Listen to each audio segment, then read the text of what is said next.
Jeng. Loh, Jeng. Boleh.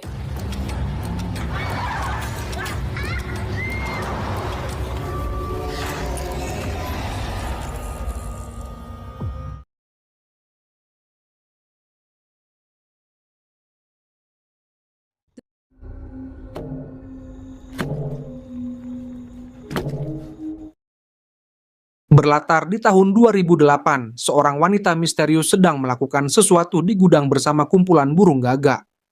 Ia membaca mantra sembari mencabuti bulu gagak satu persatu. Dan setelah semua bulu tercabut, 3 burung gagak itu dimasukkan ke dalam lesung dan ditumbuk sampai hancur. Sun matek dayaning montro dayaning ecan laris. Tak disangka gagak geprek itu dicampur sebagai racikan sambal di warung milik si wanita misterius.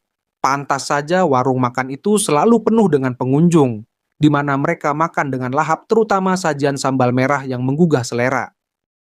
Tak diragukan lagi ayam goreng Nyonya Sudarsi cabang ke-14 menjadi bukti kesuksesan bisnis keluarga yang secara turun-temurun diwariskan ke anak cucu. Rame tenang, Jeng. Alhamdulillah. Sang suami yang bernama Taryadi ikut membantu Sudarsi untuk memantau kondisi di warung makan yang memang tak pernah sepi. Bahkan semakin hari ketenaran warung ayam goreng Sudarsi kian melejit.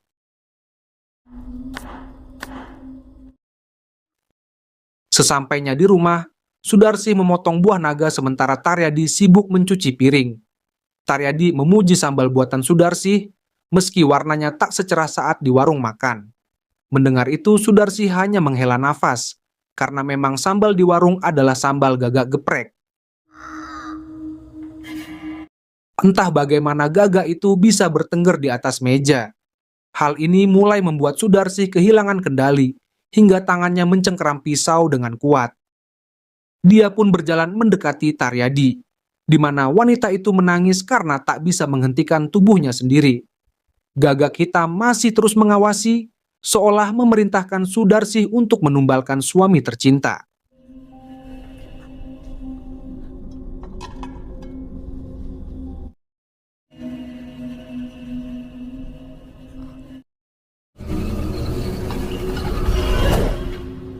Makasih ya, Jeng. Ternyata semua itu hanya halusinasi. Sosok burung gagak juga telah menghilang, di mana Sudarsi segera masuk ke dalam kamar dan berdiri tepat di depan cermin. Taryadi menyusul istrinya sembari berbicara padanya. Namun Sudarsi hanya diam membisu hingga membuat Taryadi keheranan.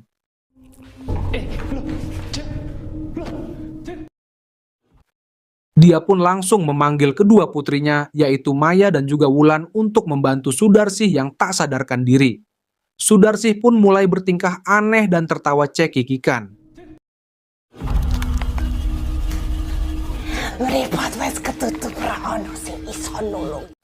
Dan entah apa yang dipikirkan sang sutradara, Sudarsi dibikin kesurupan sambil kayang. Meripat wes ketutup ra ono sing iso nulung.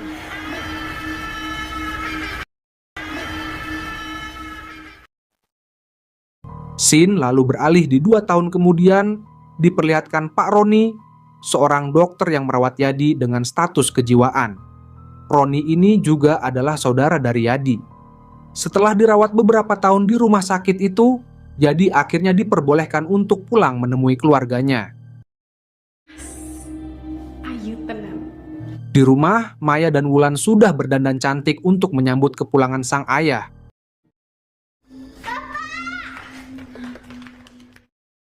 Singkat cerita, bapak pun tiba, yang membuat keduanya sangat senang.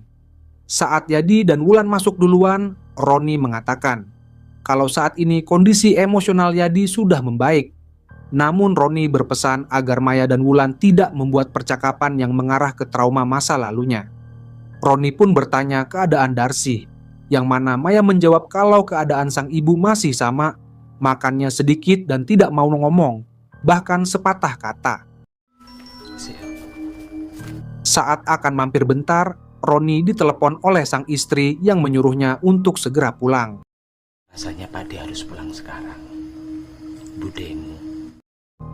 Alhasil, Roni hanya menitipkan salam untuk Darsi dan lalu pamit untuk segera pulang. Deh, matur suwun sangat Pak Deh. Maya pun menyiapkan makan malam kesukaan ayahnya agar mereka bisa makan bersama seperti dulu. Sambil melahap makanan itu, Taryadi langsung bertanya di mana istri tercintanya, yaitu Sudarsi. Maya dan Wulan tampak panik, di mana Maya berkata jika ibu sudah tidur. Malamnya Taryadi yang belum bisa tidur, memutuskan untuk mendengar musik dari kaset. Tidak lupa ia mengajak sang istri berdansa bersama. Darsih berterima kasih kepada Yadi karena sudah selalu ada di sisinya. Maya pun terbangun karena mendengar suara nyanyian radio tersebut. Saat membuka kamar orang tuanya, Maya melihat Yadi berdansa seorang diri, berhalusinasi seakan Darsi berada di pelukannya. Maya yang melihat itu merasa sedih, karena sejatinya ayah belum sepenuhnya sembuh total. Saat akan kembali ke kamar, Maya mendengar suara burung gagak yang menabrak kaca jendela. Saat ia mengeceknya, ternyata di luar rumah ada bapak yang sedang berdiri. Bapak? Maya pun keluar dan memanggil bapak untuk masuk. Tetapi bapak hanya tersenyum menatap Maya yang kemudian berlari dan menabrakkan tubuhnya ke ranting pohon yang tajam. Bapak?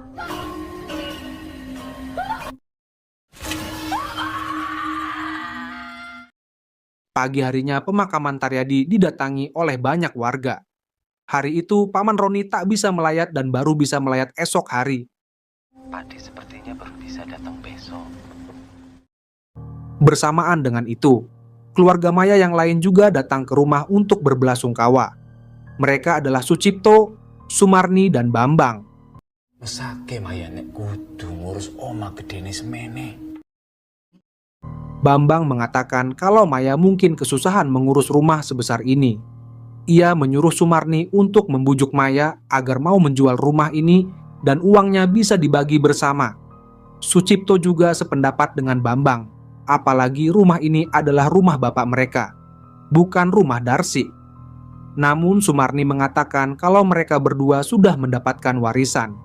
Bambang memakainya hanya untuk kawin cerai, sedangkan Sucipto membuka usaha bengkel yang ujung-ujungnya kena tipu. Ini Mbak Darsi saya Mas. Di kamar, Maya menyuruh Sumarni keluar karena ibu tubuh ibu akan dibersihkan. Sebelum keluar, Sumarni membacakan mantra-mantra di telinga Darsi yang entah apa maksud dan tujuannya. Semangat ya Bu. Sebelum pamit, Sucipto mengusulkan untuk menjual rumah itu dan Maya pindah di rumah yang lebih kecil. Maya yang mendengar itu merasa tersinggung dan tidak mau menjual rumah peninggalan bapaknya. Kalaupun mau dijual, setidaknya tunggu ibu sembuh dahulu. Alhasil, ketiganya pun akhirnya pamit pulang. Boleh pulang. Loh. Kok malah ngusir? Di perjalanan mereka kesal karena gagal meyakinkan Maya untuk menjual rumah itu. Sumarni juga bingung dengan penyakit langka yang dialami Darsi. Ia menyuruh mereka berdua sabar, karena ternyata diam-diam Sumarni mengambil rambut Darsi. Iki loh.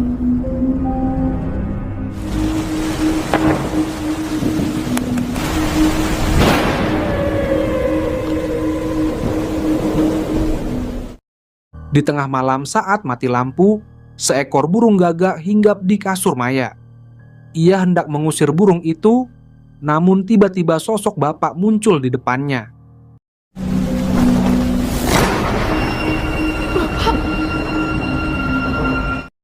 Dan ternyata itu semua hanyalah mimpi buruknya semata. Di keesokan harinya, Maya memanggil pedagang barang bekas untuk menjual barang-barang di gudangnya. Setelah melihat-lihat, pedagang itu tertarik dengan lesung yang di gudang itu. Ia bahkan menawarkan harga yang tinggi untuk membeli lesung itu. Namun Maya enggan menjual, karena lesung itu adalah barang kesayangan ibunya. Ini saya berani 5 juta, Pak. Derma. Alhasil, pedagang itu hanya membeli barang-barang yang lain saja. Ini barang-barangnya, yang ini keluarin ya, Cak. Iya. Siang itu, Maya akan kembali membersihkan badan ibunya. Namun ia merasa terkejut saat melihat badan ibunya membengkak dan dipenuhi dengan belatung yang menjijikkan. Untuk itulah ia mengajak paman Roni ke rumah itu untuk melihat kondisi sang ibu. Namun saat akan masuk, Roni terfokus pada sebuah cermin di kamar itu dan mengajak Maya mengobrol sebentar. Roni menyarankan Maya untuk menutup cermin itu atau lebih baik lagi dipindahkan. Roni merasa kalau kematian Yadi ada hubungannya dengan cermin itu. Roni bercerita bahwa dulu kakek Maya punya 3 istri dan semua meninggal tanpa alasan yang jelas, kecuali nenek Maya. Katanya, sang kakek tega menumbalkan kedua istrinya. Awalnya Roni susah percaya akan hal itu. Hingga suatu hari di depan makan ibu Roni, sang kakek bilang akan menghentikan semuanya. Saat itu Roni tidak paham apa maksudnya. Rajim setan. Malam itu kakek yang bernama Wikarto melakukan sebuah ritual. Ia lalu rebahan di lesung itu dan berkata di hadapan cermin ajaib bahwa aku selamanya. Saat itu Roni kecil melihat semuanya dari kaca jendela. Di pantulan cermin muncul sosok yang mengambil jiwa Wikarto. Sosok itu menumbuk tubuh Wikarto di dalam lesung tersebut. Roni melihat perewangan. Wikarto pelihara makhluk halus yang harus selalu diberi makan dengan imbalan kekayaan. Dan untuk hubungannya dengan Darsih, Roni belum sempat mengatakannya karena tiba-tiba sang istri meneleponnya untuk segera pulang. Setelah Roni pulang, Maya mengambil kain dan berniat menutup cermin itu sesuai dengan saran Roni. Saat akan masuk, ia melihat di pantulan cermin sosok menyeramkan yang menjelati luka Darsih. Ia mencoba menelepon paman Roni namun tidak dijawab. Maya juga menasihati Wulan untuk tidak ke kamar ibu. Namun ibu tiba-tiba memanggil mereka yang membuat Wulan terlihat kegirangan. Saat masuk kamar, Maya melihat ibu sudah sembuh dan memeluk Wulan dengan penuh kasih sayang. Darsih pun menyuruh Maya untuk mengambilkan baju kebayanya di lemari. Yang lebih aneh lagi, luka di tubuh ibu menghilang tanpa jejak, seakan tidak pernah mengalami luka yang serius. Lo yakin niku prewangan ki? Di sisi lain, Roni yang menuju ke rumah terhenti karena akan ada kereta yang lewat. Di sini ia tiba-tiba mendapatkan telepon dari Maya, yang mana aslinya terdengar suara menyeramkan di dalam sana. Setelah dengar suara itu, Roni seakan terhipnotis dan mulai berjalan menuju perlintasan rel kereta api. Kembali ke Maya, di mana ia memakaikan baju kebaya untuk ibunya. Mereka berdua terlihat senang karena ibu bisa sembuh seperti sedia kala. Maya lalu mendapat telepon dari istri paman Roni. Sang bibi langsung marah besar pada Maya dan memberi peringatan untuk tidak merepotkan keluarganya lagi. Ternyata Roni dikabarkan meninggal dunia setelah tertabrak kereta. Maya langsung menangis, terlebih mendengar sang bibi yang menyalahkan keluarganya atas kematian Roni.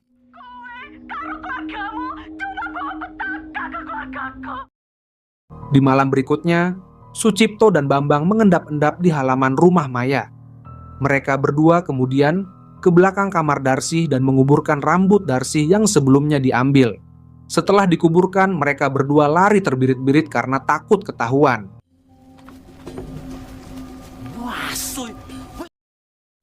Cipto menelepon Marni untuk mengabarkan jika rambut itu sudah dikubur.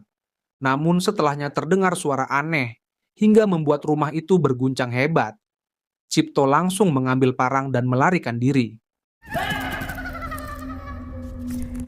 Suara hantu terus terdengar dan hal ini membuat Cipto semakin panik. Dia menodongkan senjata ke arah bayangan hitam, hingga Cipto pun dimangsa oleh hantu tersebut. Di tengah malam, Maya terbangun kembali saat seorang burung gagak hinggap di kasurnya. Ia juga melihat bangkai burung berada di balik bantalnya. Saat keluar kamar, ia melihat Wulan berada di luar rumah. Ia memanggil-manggil Wulan, namun Wulan seakan terlihat seperti orang yang sedang dihipnotis. Wulan berniat melompat ke dalam sumur. Namun untungnya Maya datang tepat waktu menyelamatkan Wulan.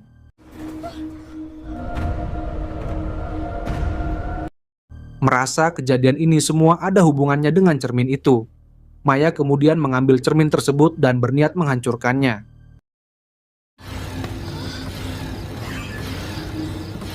Namun anehnya cermin itu tidak pecah saat dilempar batu.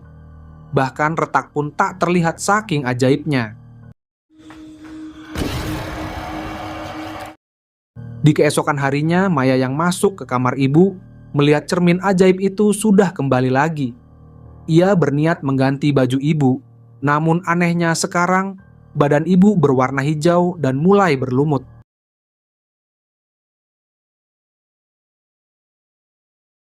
Karena itu, ia mengajak Wulan pergi untuk segera mencari bantuan.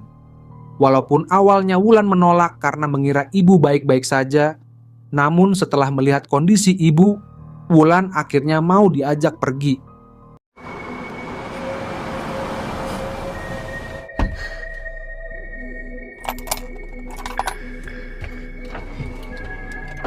Nyawamu.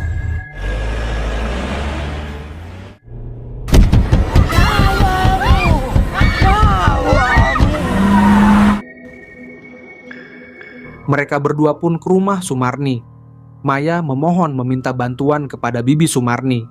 Sumarni mengatakan bahwa tanpa meminta pun ia sudah lama mau membantu mereka. Namun akibatnya sekarang Sucipto meninggal dunia. Sementara Bambang juga sudah putus kontrak berkedok pergi jauh-jauh keluar kota. Sumarni memberitahu mereka kalau ibu mereka yang ada di rumah itu bukan ibu mereka lagi, karena sudah dikuasai perewangan. Selama ini Sumarni ngotot ingin menjual rumah itu, karena ia tahu dari situlah awal mula ritual perewangan itu muncul.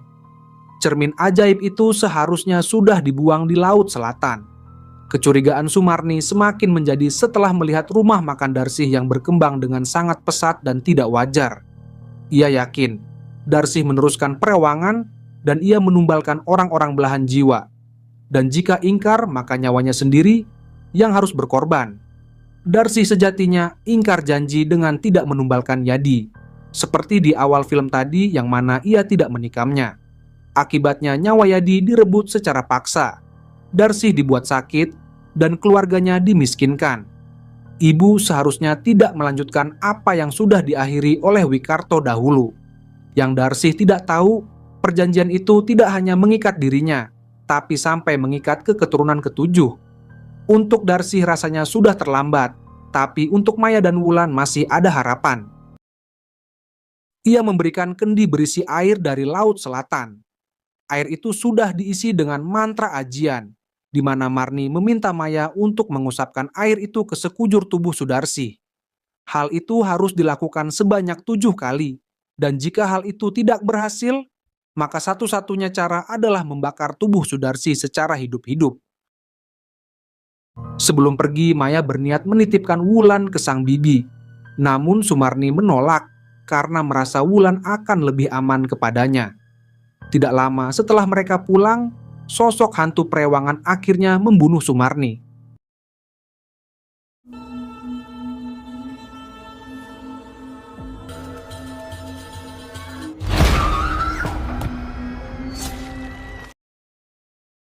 Saat tiba di rumah, Maya menyuruh Wulan untuk menunggu di mobil dan berpesan tidak membukakan pintu untuk ibu.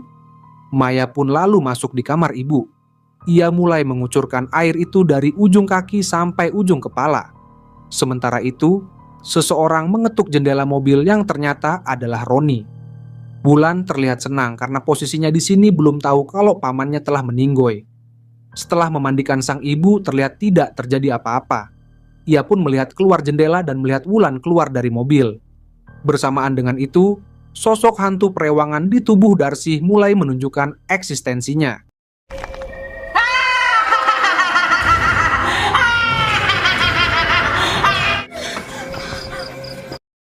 Sedangkan di sisi lain, ternyata sosok Roni adalah hantu Wikarto yang menyamar.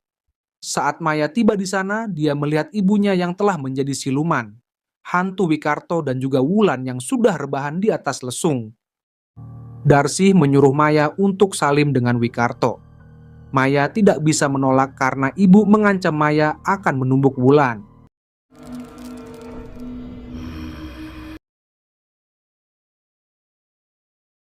Setelah Wulan tersadar, ia pun berlari yang mana Maya merebut kayu itu dan memukul Darsi. Maya kemudian menghabisi ibunya sendiri dengan menumbuknya di dalam lesung itu. Hal tersebut pun membuat arwah Wikarto ikut menghilang. Mereka pun berniat kabur dari sana. Namun sialnya Maya lupa membawa cermin ajaib itu. Padahal cermin itu harus dibuang ke Laut Selatan. Mau tak mau Maya harus kembali masuk. Dan dia berpesan pada Wulan agar tak keluar mobil.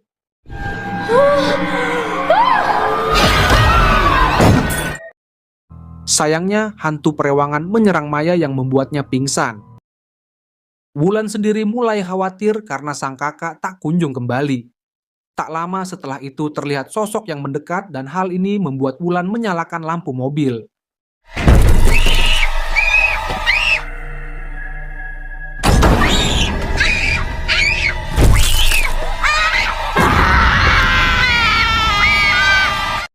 Ternyata setan perewangan itu berhasil membuat Wulan keluar dari tempat aman. Dia masuk ke dalam kamar, di mana Maya sudah berada di cengkeraman si ibu yang telah menjadi siluman. Melihat ada lentra di atas meja, Wulan langsung melempar lentra itu ke tubuh setan itu.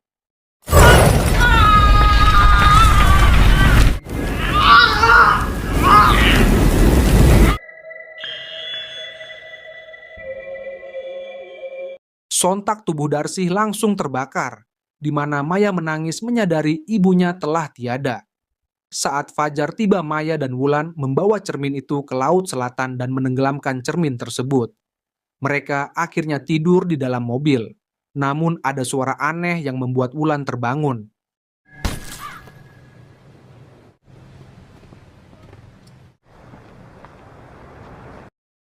Tak disangka Maya sudah kehilangan kesadaran dan sedang mengunyah burung gagak. Rupanya upaya mereka sia-sia, karena Maya masih akan terikat dengan setan perewangan tersebut.